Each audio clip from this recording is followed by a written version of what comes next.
buenas tardes, queridos amigos. Bienvenidos a Por Nuestra Salud.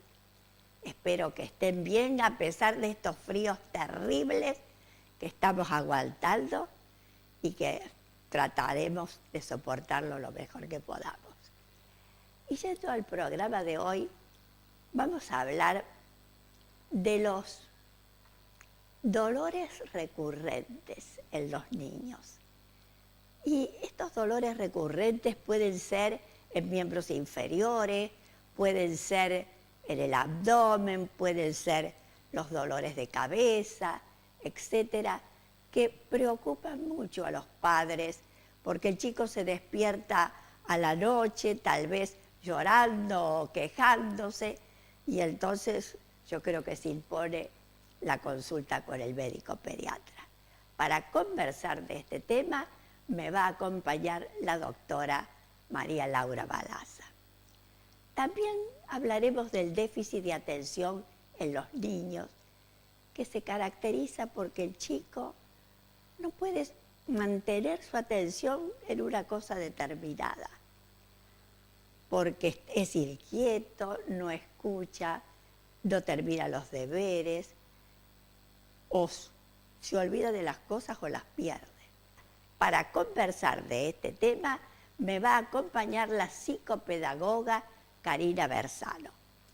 Y también hablaremos de una de las formas en que se puede presentar la diabetes, de la diabetes infanto-juvenil o diabetes tipo 1, que se caracteriza por su aparición repentina y que francamente a veces cuesta mucho entenderla porque la niña adelgaza mucho o el varón, pero come lo suficiente, orina mucho, es decir, se compone de una cantidad de manifestaciones que la convierten en una enfermedad muy difícil de sostener. Para conversar sobre la misma me va a acompañar la doctora Karina Duarte, que es especialista en diabetes. Como ven, un lindo programa que espero que vean desde el principio hasta el fin.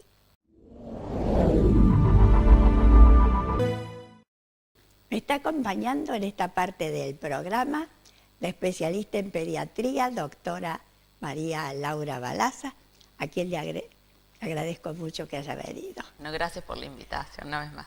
Y vamos a hablar de un tema que es muy interesante, que son los dolores recurrentes. Y yo diría que los dolores recurrentes, ya sea en los miembros inferiores, sean los dolores abdominales o la cefalea, a veces los ponen a los padres en una posición muy difícil porque no saben qué hacer, que el chico se despierta a la noche, que el chico llora, que se queja. Y bueno, yo creo que ahí sí se impone rápidamente una consulta con el pediatra. Sí, así es. Es muy frecuente y bueno, es muy angustiante la situación Sí. porque si el dolor se presenta una vez o dos veces, bueno, pero cuando los papás ya ven que o es todas las semanas o pasan 2 o 3 meses y sigue presentando los dolores estos, entonces los preocupa mucho más, obviamente. Pero igual, más allá de la frecuencia de la presentación de los dolores, digamos, si bien hay que encuadrar cierta sintomatología e ir viendo, no todo lo que sea recurrente implica gravedad. Entonces eso también, que por ahí hay algunas cosas que uno los puede tranquilizar a los papás porque hay ciertas cosas que no tienen nada orgánico. Claro. Y no es nada Son de leves. gravedad. Y después, con el transcurso del tiempo, se van. Se van, exactamente. Pero ¿qué factores lo pueden producir, sobre todo a esos dolores, por ejemplo, en miembros inferiores, que a veces le afectan la pierna, a veces el muslo, los músculos más vale del muslo? Y en realidad dentro de los dolores, los músculos esqueléticos, que más frecuentemente se presentan en miembros inferiores, lo más frecuente son los dolores del crecimiento y los dolores en los niños que tienen hipermovilidad articular. Los dolores del crecimiento son dolores la mayoría son en miembros inferiores, muy excepcional pueden ser en miembros superiores, pero es mayor en miembros inferiores. Generalmente puede ser en de la rodilla hacia abajo, en la parte de la pantorrilla, inclusive hasta en los muslos. Y estos dolores por lo que se caracterizan es que son dolores que se presentan, están entre 10 y 30 minutos, ¿sí? Es un dolor que generalmente empieza a la tardecita, noche, a veces los despierta a la noche, y los papás generalmente, ellos les hacen unos masajes, que eso también los calma, los alivia, o le dan algún analgésico y eso calma. A la mañana siguiente se levantan y están totalmente normales, no tienen ningún tipo de dolor. No tienen cojera, es decir, no renguean los chicos, o sea que eso es muy importante, y el dolor desapareció. O sea, tienen ese episodio, desaparece, y a lo mejor a la semana siguiente o en 2 semanas pueden tener nuevamente. Vuelve a aparecer. Generalmente es de los dos lados, o una vez de un lado, otra vez del otro, van alternando, pero tienen esta característica, desaparecen, cuando desaparece el chico está totalmente normal, y suelen variar, suele ser de los dos lados. El dolor me tendría que preocupar si no disminuye con los analgésicos, si el niño acompaña, por ejemplo, de fiebre. Exactamente, o el dolor siempre es puntual, el niño lo señala con un dedo, es acá, esos dolores así que son muy puntuales, que no son generalizados, sino el niño se toca, es acá, te dice, claro. Cuando son los dolores de crecimiento.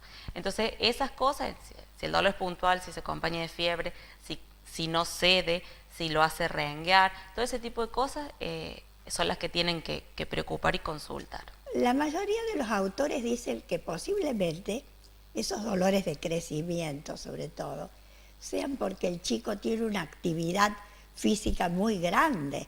Entonces, después de una actividad física muy grande, siente dolor. Claro, porque se postula que por ahí tenemos como un crecimiento, digamos, desfasado. Primero un poco más el hueso y después realmente lo que es la parte muscular. Entonces, ese tironeamiento, y sobre todo cuando hace alguna actividad física, podría, digamos, producir el dolor. Pero dentro de los dolores recurrentes, por ejemplo, los dolores por hipermovilidad articular se relacionan mucho más con la actividad física. Estos chicos son chicos los que se los llama hiperlaxos, que por ejemplo son esos niños en los que hiperextienden el codo, ¿sí? Que el codo se le va hacia abajo, no hacen algo derecho, las piernas también, son esos chicos que se les van las piernitas para atrás, o que si uno hace que se flexionen hacia adelante con las rodillas extendidas, tocan el piso con las manos, se le extienden los dedos, tanto hacia los dedos y los pulgares, que le pueden tocar el antebrazo. Entonces, esos son niños hiperlaxos. O sea, tienen todo lo que sea tendones y todos los ligamentos muy, muy laxos. Entonces, eso hace que sus articulaciones trabajen mucho más en todos los ángulos del movimiento cuando hacen alguna actividad física, y eso genera después mucho dolor. Claro. Otras veces también se puede pensar en chicos tal vez más chicos, porque puede comenzar de los 4 hasta los 12 años generalmente, en chicos que tienen algo emocional, ¿no es cierto? Por ejemplo, el temor a ir a la escuela, porque le han hecho el bullying los amigos, etc. Y todo eso también puede ser, o que la muerte de un ser querido, o que lo vayan a cambiar de escuela, puede hacer que el chico también comience con esos dolores. Sí, hay ciertas situaciones estresantes para el niño, claro, que a lo mejor para un adulto no lo son, claro, que pueden, digamos, hacer que estos dolores se presenten más recurrentes. Sobre todo esto se ha visto un poco más con los dolores abdominales y a veces con las migrañas, con los dolores de cabeza. Generalmente en esas situaciones sí es como que ellos focalizan así, el dolor existe, ¿sí? Lo tienen. Las situaciones de estrés es como que lo sensibilizan un poco más, bajan el umbral de dolor, entonces cualquier cosita, cualquier movimiento a nivel intestinal ya le genera dolor. Por ejemplo, eso es en los dolores abdominales que no tienen ninguna causa orgánica, que no tienen hepatitis, no tienen diarrea, no tienen gastritis, no tienen nada, ¿sí? Pero sí tienen el dolor intenso. Es como que focalizan todo lo que es al estresarse, todo a nivel intestinal. Entonces un pequeño movimiento intestinal o un poco más de gases que tengan en algún momento, ¿sí? Estimula el circuito del dolor y es esto lo que sucede. ¿Hacemos una pequeña pausa?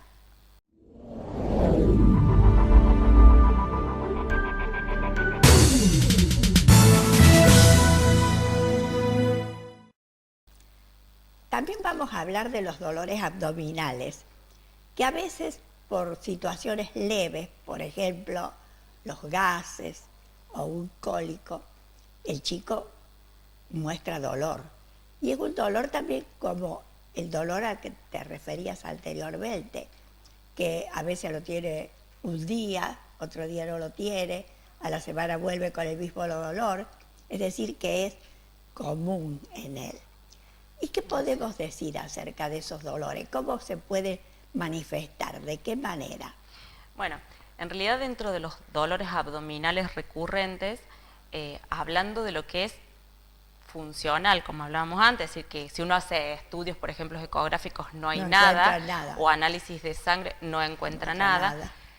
Dentro de eso, y sobre todo cuando son un poquito más grandecitos, es mayor de 6 años, por ahí, tenemos como para dividirlos un poquito mejor en ciertos dolores que son como la dispepsia, que es un dolor funcional, que por ejemplo, el niño, el dolor se presenta generalmente después de comer, automáticamente ahí después de comer, antes de comer está fantástico, y sienten como, como que ya están llenos, ¿sí? Como que se sienten hinchados, a veces pueden sentir náuseas o un poquito el dolor es bien en la boca del estómago, lo que se llama la epigastrio, y que en algunos casos por ahí se puede relacionar con un poco de gastritis y este tipo de cosas. El dolor es más en la parte alta de la panza. Y se relacionan bien así con esto que comen y les comienza el dolor. Después, por ejemplo, tenemos lo que es el síndrome de intestino irritable, que por ahí que los adultos también lo pueden conocer porque se presenta también, que en este caso el dolor ya no es tan arriba de la panza, sino que es más alrededor del ombligo, ¿sí?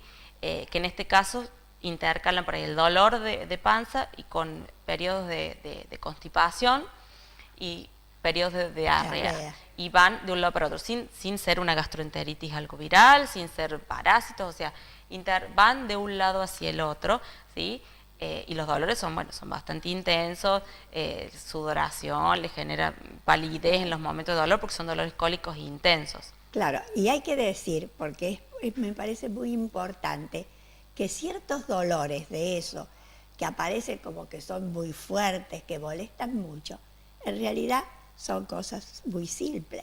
Y en cambio, enfermedades que son graves, por ejemplo, una apendicitis, que es grave porque si uno no la atiende puede hacer una peritonitis, o a veces también el comienzo de un cáncer, que no dan dolor. Claro, o da la distensión abdominal o un dolor pero tranquilo, Por que el eso, niño puede seguir haciendo su actividad, claro, se queja un poco, pero sigue. En cambio, los dolores cólicos, al padre lo asusta en el momento porque el chico parece que se descompone, se pone blanco,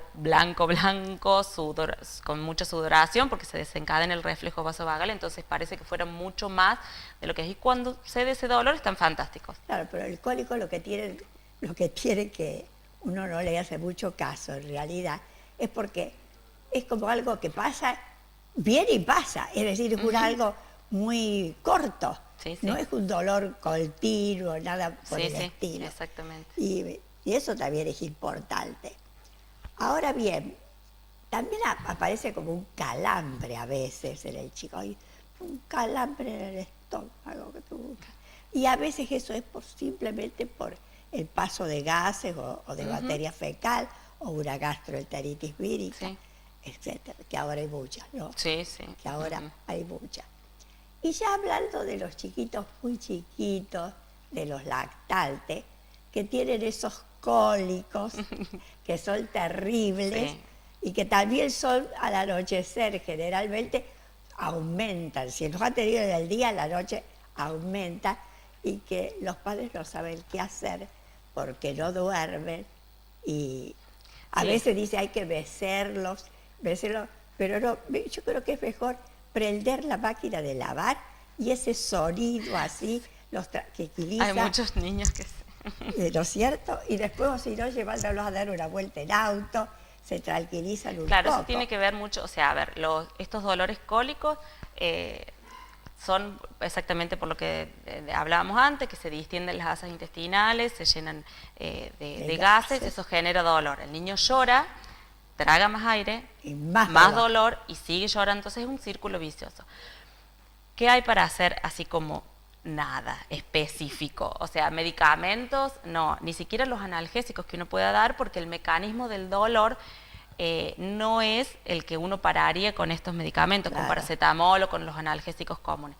Entonces, no hay un medicamento específico para hacer, ni siquiera la clásica simeticona, bueno, que hay una marca muy conocida que los papás tampoco funciona eso. Por ahí uno le pone un poquito en el chupete y tratan de que agarren el chupete como para cortar el círculo del llanto, de que dejen de tragar tanto aire. Eso.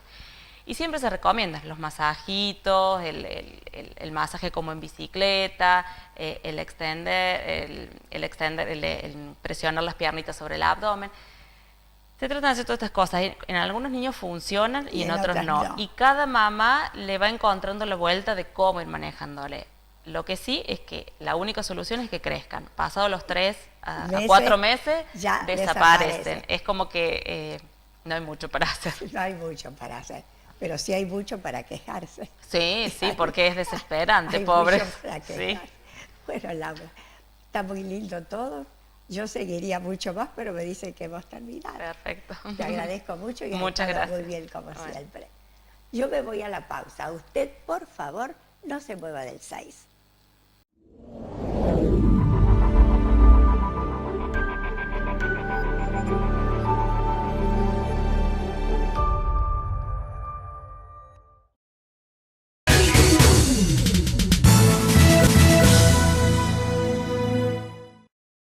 Me está acompañando en esta parte del programa la doctora, que es especialista en la parte de diabetes y que siempre le agradezco su venida al programa. Muchas gracias. Muchísimas gracias, querida.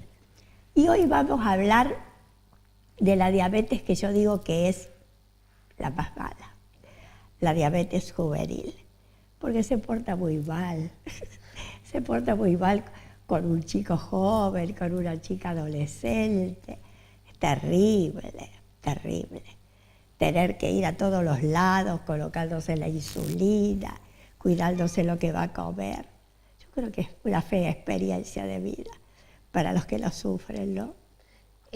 Bueno, la diabetes tipo 1 es una enfermedad crónica, como la diabetes tipo 2, pero la diferencia es el paciente se queda totalmente sin insulina y necesita la insulina para vivir. Yo lo tomo diferente. Claro. En realidad, gracias al descubrimiento de la insulina, sí, los pacientes ya no se mueren y pueden estar tratados. Y hay muchas formas de tratamiento, hay varias formas con distintos tipos de insulinas, con lapiceras, inclusive con infusores de insulina, que han logrado una mejor adherencia al tratamiento y mejor control de la enfermedad. Entonces, con sistemas de conteo de hidrato de carbono, con cuidados en el plan de alimentación y en la actividad física, que hacen que puedan llevar una vida normal. Entonces, o sea, pasó de ser una enfermedad mortal a ser una enfermedad crónica controlable. Sí. Y que pueden llevar una vida totalmente normal, desarrollándose como personas con sus diferentes profesiones, totalmente normal. O sea,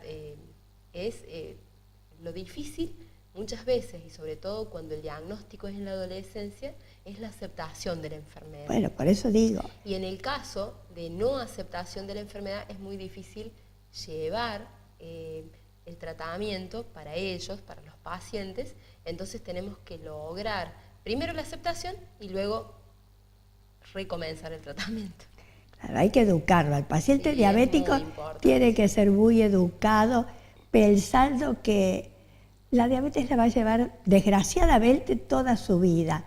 Entonces, empezar a tratarlo como un amigo y no como un enemigo. Tienen que amigar claro, con la enfermedad. Sí, tienen que hacerse amigos. Tal cual. Y hay que decir que en realidad, comparándolo con la diabetes del adulto, que llega a muchos niveles, a niveles altísimos, esta diabetes le ataca en general a un 5 o 10%, ¿no es cierto? A un 10% aproximadamente de todos los pacientes con diabetes.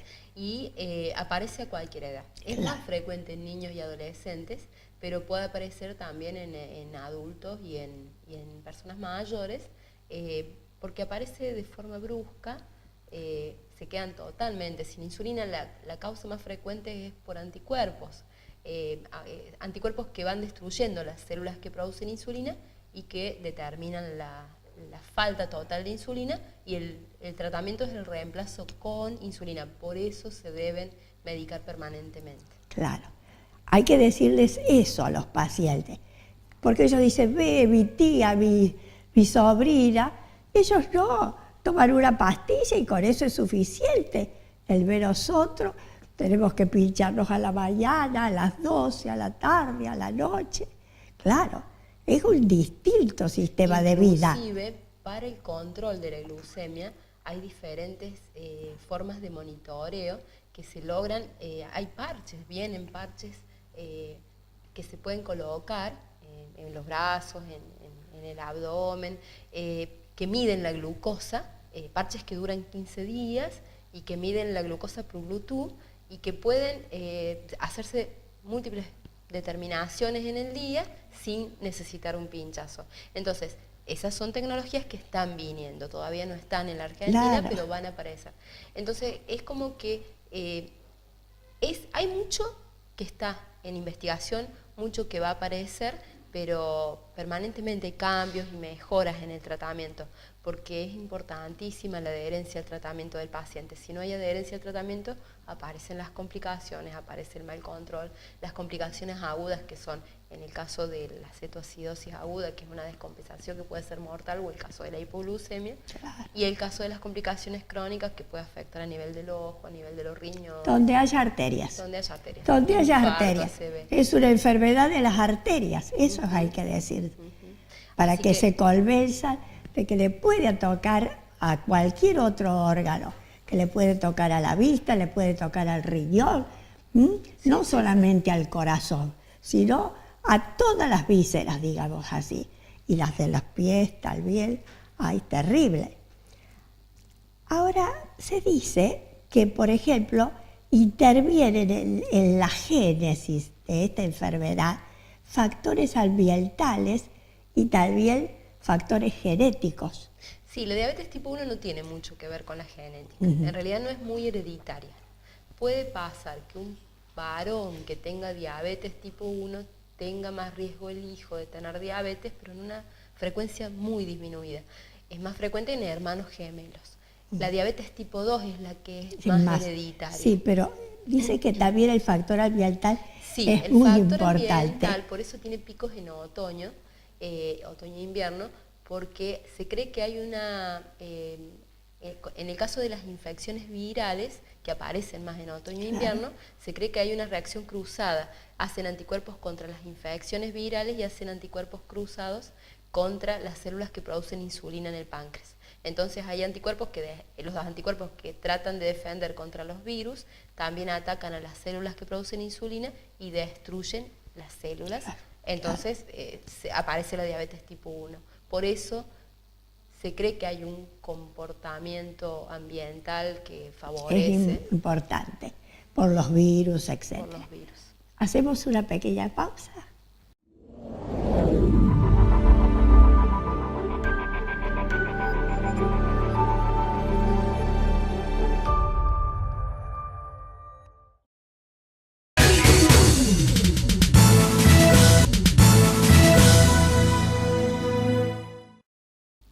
Hablamos también, cuando decimos de los factores ambientales, refiriéndose a lo que uno come también, ¿no?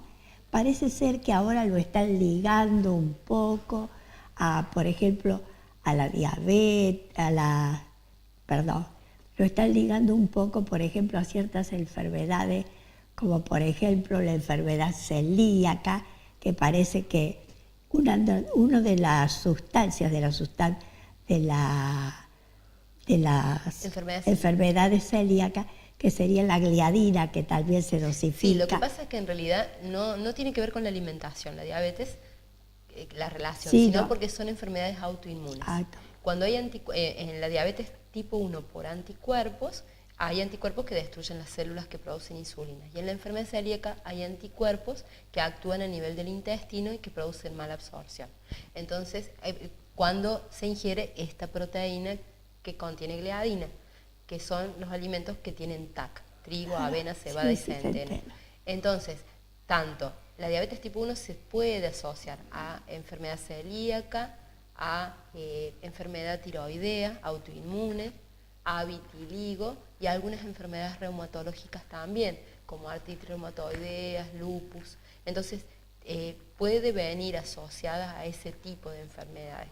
Si un paciente con diabetes tipo 1 lo diagnosticamos, tenemos que pedir esos anticuerpos para poder después chequear cada tanto, quizás anualmente, cada 2 años, enfermedad celíaca y generalmente anualmente la enfermedad tiroidea porque puede aparecer.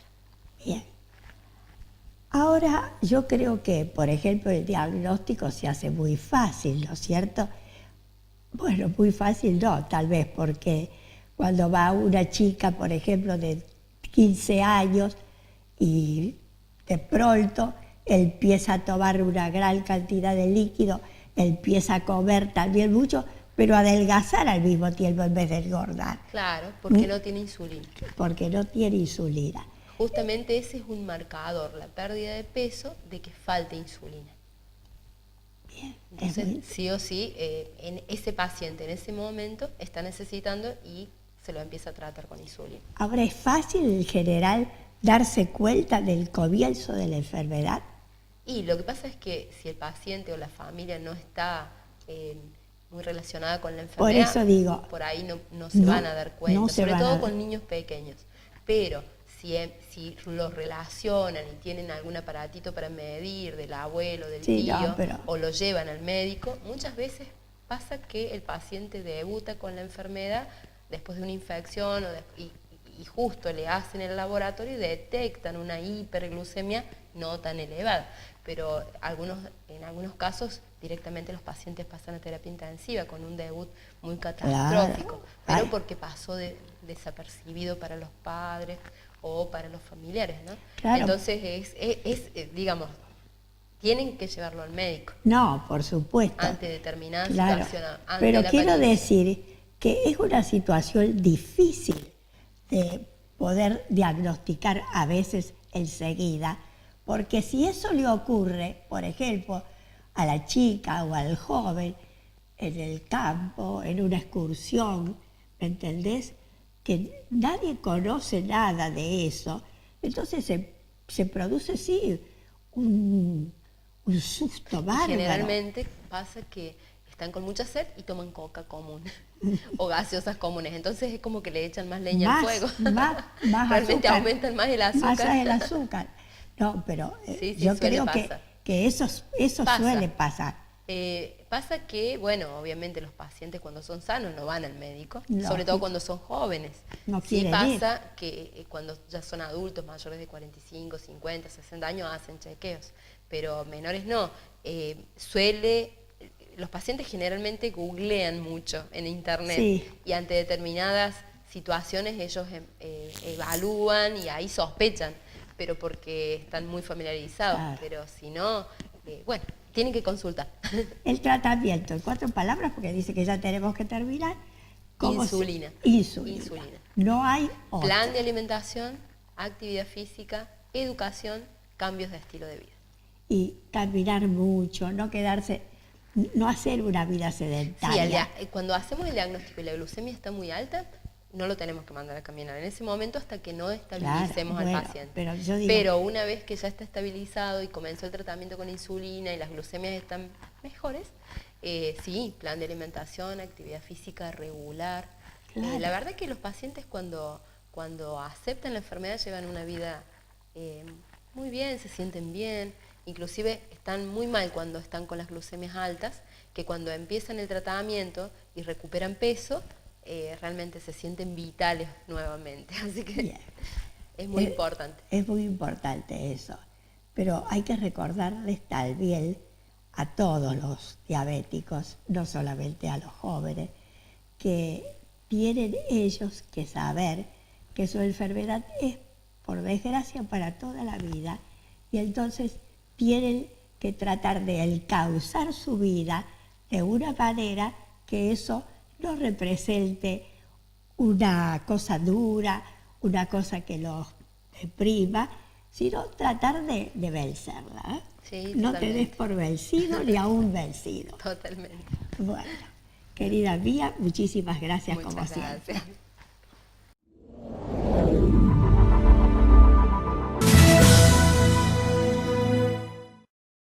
Me está acompañando en esta parte del programa la psicopedagoga Karina Bersano, a quien, como siempre, le agradezco mucho que haya venido, porque los temas siempre son muy interesantes.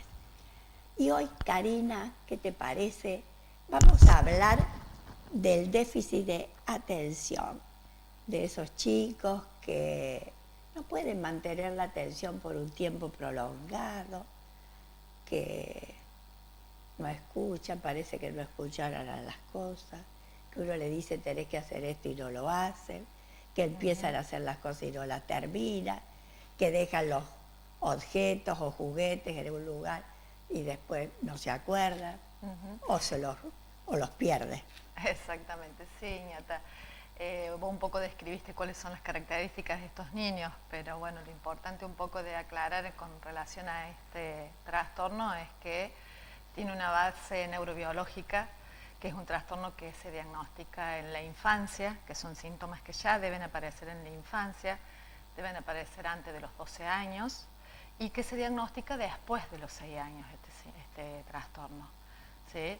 Y que las características que tiene es en relación a las dificultades en los procesos de atención, en la hiperactividad, en la impulsividad, y que son niños que les cuesta mucho mantener la atención, no solamente poder prestar atención, sino sostenerla en el tiempo, la atención. Por eso todas estas características que vos describías con relación a que pierden objetos, pierden los útiles, no saben dónde dejaron una campera, eso con relación a los niños que tienen dificultades atencionales. Y después tenemos los niños que, además de tener las dificultades atencionales, también tienen dificultades en relación a la hiperactividad y la impulsividad.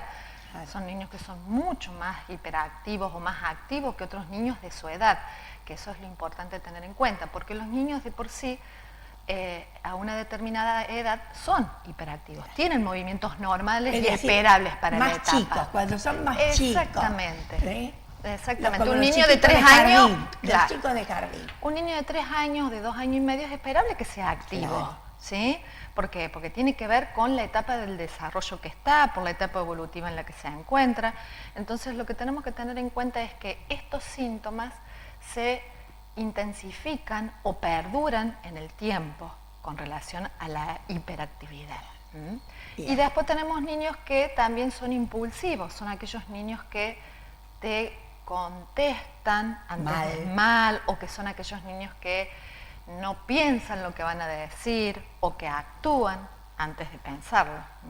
Tenemos diferentes tipos en relación al trastorno. Bien. Ahora, ¿a qué factores se adjudica este síndrome? Porque sabemos que grandes personalidades como Edison, como ¿quién otro que es muy importante? Bueno, es decir, personas que se han destacado en distintas actividades tenían de chicos el déficit de atención. Sí. Entonces, ¿qué factores pueden provocarlo? Los factores que provocan el trastorno tienen que ver con factores hereditarios y factores genéticos y ambientales. Bueno. ¿Sí? Está determinado que los factores genéticos, o sea, no se ha podido identificar el gen específico en relación a este trastorno, pero sí se sabe que los sistemas que están implicados en el sistema de dopamina, es ahí en donde se encuentran esta alteración genética con relación a este síntoma. Respecto a los factores ambientales, Sí. yo he leído algo que me parece muy interesante por quien lo dice. No sé si vos has leído algo o has visto algo del neurólogo Manes, Sí. Gustavo Manes. Él habla, dentro de los factores ambientales, lo malo que puede ser para un niño pequeño, un niño chico, por ejemplo, se refiere a los jugadores de fútbol que generalmente comienzan muy tempranamente ya a ese deporte y que sufren cabezazos. Sufren cabezazos. Y que esos cabezazos que se dan pueden traer consecuencias no graves, pero sí problemas como por ejemplo ese de déficit de atención. Sí, con relación a eso tiene que ver con los traumatismos craneoencefálicos. Claro. Cuando se produce un tipo de este traumatismo, seguramente sí, el traumatismo está en el área frontal, que es el área que controla la impulsividad, que nos ayuda a la organización de nuestra conducta, es ahí en donde se van a provocar, digamos, las conductas de impulsividad e hiperactividad, porque no nos olvidemos que el sistema frontal es el que organiza las funciones ejecutivas que tienen que ver con la planificación de nuestras conductas y de la autorregulación. Y por ejemplo dice que a esa edad, cuando el chico es chico todavía, no tiene los músculos del cuello de la manera que debería tenerlo para poder soportar los golpes de cabeza. Así que él insta a que se estudie más esas conductas, porque dice que esos cabezazos que tienen los chicos estoy hablando, adolescentes también puede ser, pueden en lo futuro traerle problemas de mayor gravedad. Sí, dentro de los factores ambientales tenemos los traumatismos craneoencefálicos y también tenemos los niños con prematurez, que también suelen ser niños que presentan el déficit de atención e hiperactividad. Y también los chicos nacidos de madre que han abusado del tabaco. Sí, el tabaquismo es uno de los factor de riesgo. Sí. Hacemos una pequeña pausa.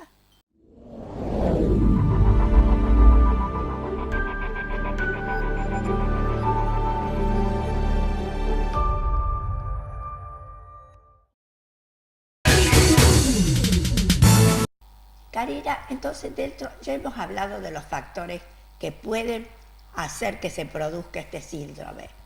Ahora, los síntomas ya los hemos dicho. ¿Qué podés agregar vos al respecto? Sí, por ahí lo que me gustaría agregar tiene que ver con relación al diagnóstico. Claro. ¿Sí? ¿Cómo podemos hacer el diagnóstico y de la importancia de un diagnóstico bien hecho? El diagnóstico es un diagnóstico clínico y a ese diagnóstico clínico, a la observación de las conductas de nuestro paciente, se le agrega también todo lo que tenga que ver con los test psicométricos en relación a la observación de las conductas esperables. El diagnóstico se hace en forma interdisciplinaria, lo hace un médico neurólogo con evaluaciones neurocognitivas, pero sobre todo la importancia del diagnóstico bien hecho para después el tratamiento, que es ahí lo importante de esto, ¿no?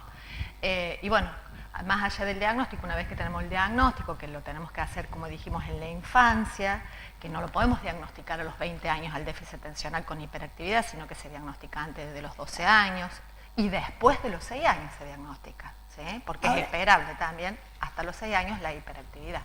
Porque dice que la hiperactividad suele desaparecer generalmente al llegar a la adolescencia, no así la impulsividad.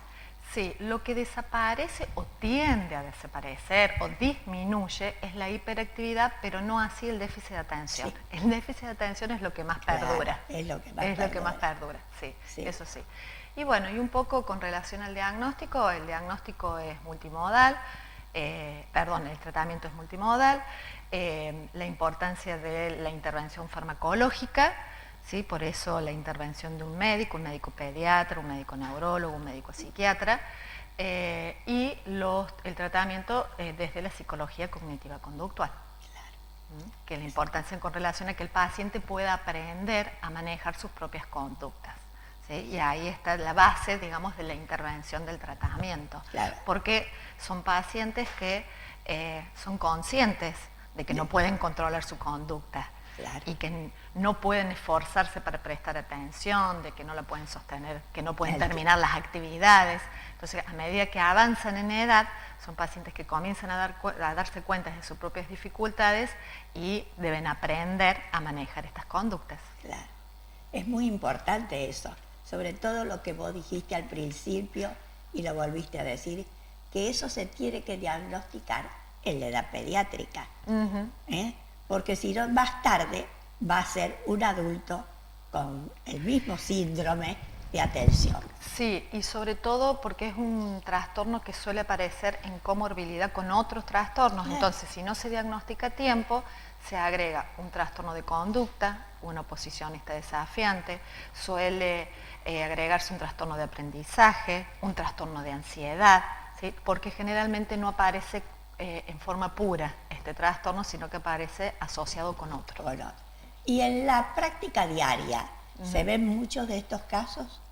Sí, se ven muchos de estos casos, pero también tenemos que tener cuidado con relación al sobrediagnóstico que estamos teniendo en relación a esto. Por eso yo insisto en la importancia del diagnóstico, un diagnóstico hecho en equipo, un diagnóstico hecho a través de una observación clínica, en un proceso, en el tiempo, ¿sí? Porque son síntomas que deben perdurar más de 6 meses, no necesariamente porque un paciente tenga una hiperactividad o una impulsividad 3 meses, 4 meses lo vamos a diagnosticar como un niño hiperactivo, o un niño porque no preste atención va a tener problemas atencionales. O sea, puede ser que un niño que no está prestando atención tenga otro tipo de dificultad que no tenga que ver con un déficit de atención. Claro.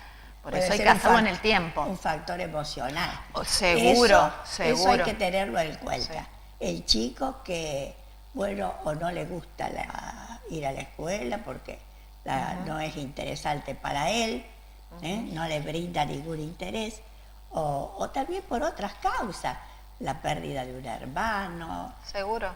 Eso puede ocasionar problemas de conducta, pueden ocasionar hiperactividad, déficit de atención, pero bueno, por ahí rescatar como importante poder diagnosticarlo a tiempo en la infancia para que esto después no lo encontremos en la adultez asociado con otro trastorno.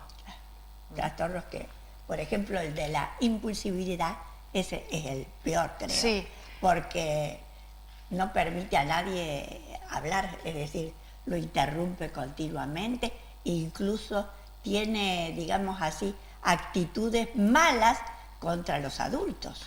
No, sí, seguro. Aparte son aquellas personas adultas que no pueden conservar un trabajo, son aquellas personas adultas que no pueden sostener una familia o mantener un vínculo, que aparecen después, digamos, con otros tipos de patologías que ya es mucho más difícil poder abordarlos porque ya están en la etapa adulta y el cerebro ya ha aprendido una manera de relacionarse que es bastante complicada después poder revertirla. Exactamente. Sí. Bueno, me parece muy interesante este tema, como todos los que sueles traer, porque mucha gente a lo mejor tiene problemas de este tipo con sus hijos y le parece que no hay que hacer nada, que el chico es así porque es así y bueno, porque salió así al abuelo, a un tío, etcétera, y que no se puede hacer nada. No, sí, o sea, siempre hay muchas cosas por hacer. Está el tratamiento farmacológico, que no es el único, que hay que tenerlo en cuenta, que un tratamiento farmacológico en forma aislada no es lo indicado, sino que se recomienda muchas veces comenzar con un tratamiento farmacológico acompañado por el área de psicología y después, en todo caso, ir dejando este tratamiento farmacológico y sostener el tratamiento psicológico hasta que el paciente pueda autorregular su propia conducta. Muy bien. Bueno, yo te digo muchísimas gracias. Bueno. Has estado muy bien como siempre. Y yo voy a aprovechar para saludar a mis amigos de Oncativo y de Oliva con un beso muy grande para todos y recordándoles que en la vida hay muchas cosas que nos agradan, pero para ello hay que tener en cuenta que hay que tener salud, porque si no, no se las podrán aprovechar. Por eso es importante que escuchen los consejos que les damos. Chaucito, hasta el próximo martes.